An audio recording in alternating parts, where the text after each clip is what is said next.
At the beginning of the story, it is told that 5 years after an asteroid hit the Earth, 75% of the world's population was wiped out.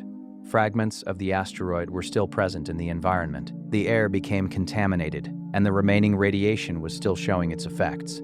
Things like earthquakes and storms became common on Earth. Humans had no choice but to live in bunkers. Now we see a man named John who lives with his family in a bunker in Greenland. He works as an engineer but is also a scout, which means he sometimes has to wear a special suit and go out of the bunker to check the world's condition. One day, he saw a crack opened in the ground and realized that these cracks were gradually getting bigger. Then John went to the beach, and there he saw some lifeboats and a broken ship. First, he checked every lifeboat, but he didn't find anything useful in any of them. So then he entered the ship, and there he found some useful things which he kept with him. Further inside, he saw many corpses. While searching for things, John also found a notebook in which a beautiful flower was kept. John kept that notebook with him as well. At that same moment, he received a warning over the radio from the bunker that a very dangerous storm was coming. John started running with all his might, because the storm began following him at a very high speed. Fortunately, John jumped over the gate and got inside the bunker at the right time and closed the gate before the storm could enter. After saving himself, John sat down in shock. He began to think how close he was to death. After this, John decided to meet his therapist and started talking about the strange condition of the world. The therapist said that everyone is in the same state. People are just pretending that everything is fine. That's why he told John, "Why are you worrying? Nothing is in your hands. Spend as much time as possible with your family. Live freely." Meanwhile, John's wife Allison was sitting in another bunker having a meeting with the leaders, where everyone was discussing that food and drink supplies were starting to run out. Just then, Allison received a message stating that John had returned safely. In that same meeting, Dr. Amina gave information received from scientists which she had got from other bunkers. It was about the craters formed by the asteroid. The size and depth of these craters would protect them from the storm, and it's possible that the toxic air would also not affect them much. Therefore, that place could be great for living. But Adam reminded them that these craters are in France, and war is going on across Europe. Suddenly, an earthquake occurred, and the whole bunker began to shake. But everyone just waited for the earthquake to stop, and then got back to their work, as if it were a perfectly normal thing. Someone in the meeting mentioned that these earthquakes are becoming even stronger. Then Allison reminded everyone that some people are still stuck outside. We must help them too. But Adam started saying that we don't have enough resources to keep more people, and who knows what kind of diseases they might bring. Therefore, this idea should be dropped. But Allison said that only by voting will we know what the people want. Hands were raised, and most people supported Allison. Therefore, it was decided that a vehicle that runs on ice would be sent tomorrow. Later, when John was repairing the bunker's pipes, Allison saw their son Nathan outside. She got very angry at this, saying, "You will get sick. Come inside quickly." Inside his room, Nathan was using a torch to shine light through holes made in his bedsheet, which created stars on the wall above, making him feel as if he were looking at the sky. The next day, John saw some cracks on the bunker walls. Meanwhile, a vehicle sent from the bunker went out and started returning after saving some helpless people. While coming back, the team called the bunker and asked for permission for a second round because they had left some people behind due to lack of space. But Adam immediately refused, reminding them, "Where do we have so much space and food? You just keep collecting people." At that same moment, another earthquake occurred, and contact with the vehicle was lost. The bunker started shaking even more violently than before, causing both people and belongings to fall, and suddenly many parts of the ceiling broke badly. This trapped many people, and they also suffered serious injuries. Some stones fell on John's head, and his cough, which had been going on for several days, worsened due to the dust.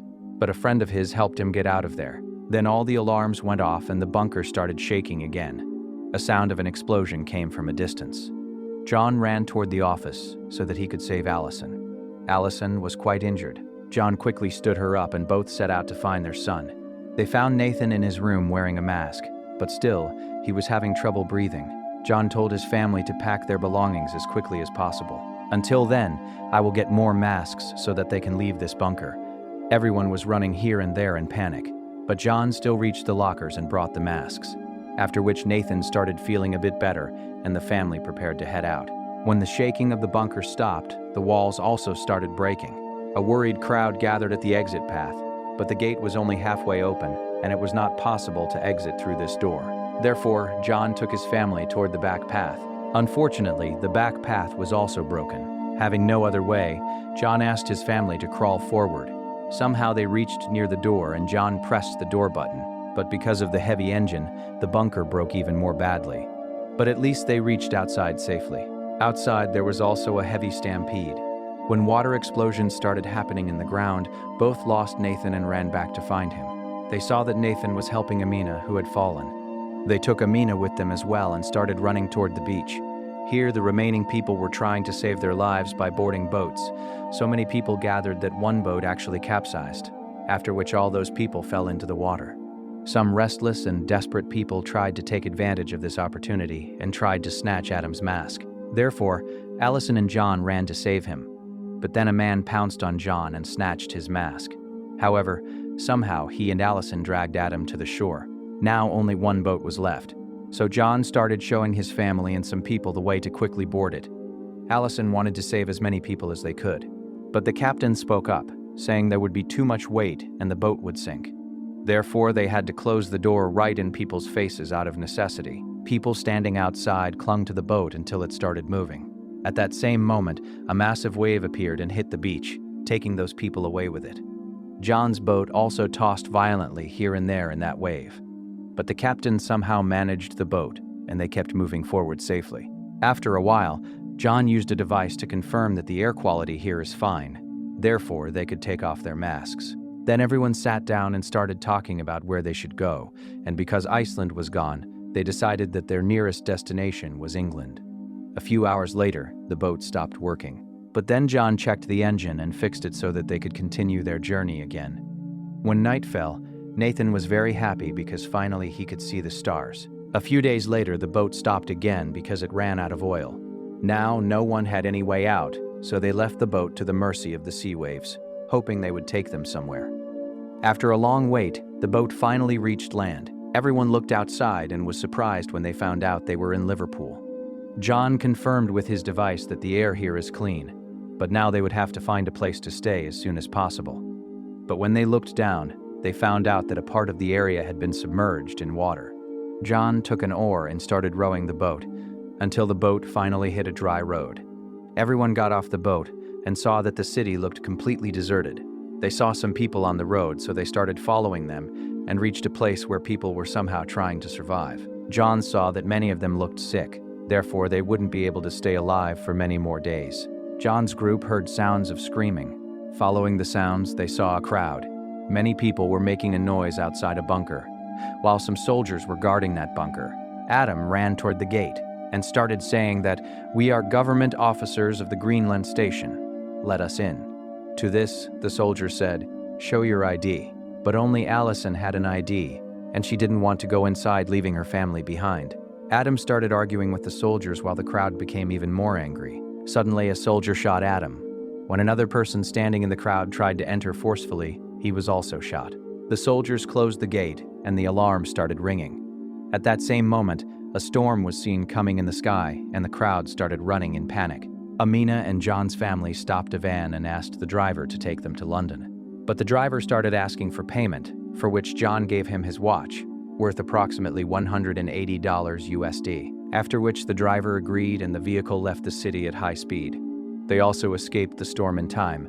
Allison was hugging Nathan and comforting him that everything would be okay, while Amina was very sad for Adam. The driver said that people have become so desperate that they would kill anyone for food. A few hours later, the van stopped for a while in the middle of the forest. Then John asked the driver, "Do you know anything about the condition of France?" But the driver started saying that that area is very dangerous, and to me, that thing about the asteroid crater seems like a lie, that there is great land there, water, everything. Suddenly, they heard a strange sound and saw that many fragments of the asteroid were still falling from the sky. All the people immediately grabbed the trees quickly so that they wouldn't be blown away with the air. But then that driver started saying, "That van is my everything." He ran to save his van. But during this, fragments started falling on the ground and one of them destroyed the van along with the driver. When this rain of fragments ended, our 4 remaining people took out their bags and whatever useful things they could find from the van and now continued the journey further on foot. Finally, they reached London and started knocking on the door of a very large building. The door opened, but suddenly a woman named Mackenzie pointed a gun at them. But coincidentally, these people were Mackenzie's old friends. She immediately lowered the gun and let them in. Then she showed them around the building and told them that this building is a retirement home. Therefore, all the people living here are elderly. Mackenzie said, "I have sealed the whole building and the generator is running with the help of some solar panels. It keeps cleaning the air." Everyone ate and drank and talked a lot. John now asked Mackenzie about those deep craters in France. Mackenzie said, "I have heard rumors, but I don't know if they are true or not." Later, Allison was trying to sleep. But how to sleep? John was coughing repeatedly in the bathroom. When he looked in the sink, he saw blood. John tried very hard to avoid it. But Allison said, "Tell the truth, please." So John finally revealed his secret. He started saying that a doctor in the bunker had told him that when blood starts coming, there are only 6 to 8 weeks left to live. Hearing this, Allison was completely broken. She started saying, "Let's stay here for 2 months. You spend your last days comfortably." But John said, "I am not going to die here. I will take you and our son safely to France. Only after finding a new home for you there will I be able to die in peace." The next day, Mickey handed them an old car standing in the retirement home so that they could safely reach their destination. She also placed a gun in John's hands so that he could protect himself and his family. Mackenzie hugged them one last time, and then the four left from there. A few hours later, when they were passing by the edge of the city, John saw that Nathan was looking sad, and they started playing some game while talking to each other. And then suddenly, a bullet broke the window and hit Amina directly, who died on the spot. Some men hidden in the bushes kept firing bullets at them continuously, but they didn't aim at the engine because their intention was to steal the car. John immediately took position behind the car and started firing bullets in response. As the robbers came closer, John took them down one by one. Now only one man was left, but John's bullets ran out.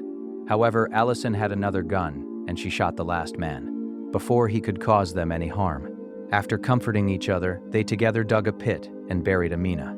John began saying a prayer while saying goodbye to his friend, which Nathan listened to very carefully. A few hours later, the family reached a large desert-like area. They understood that this place is what used to be the sea between England and France. The water had vanished from here, so at least they wouldn't need a boat.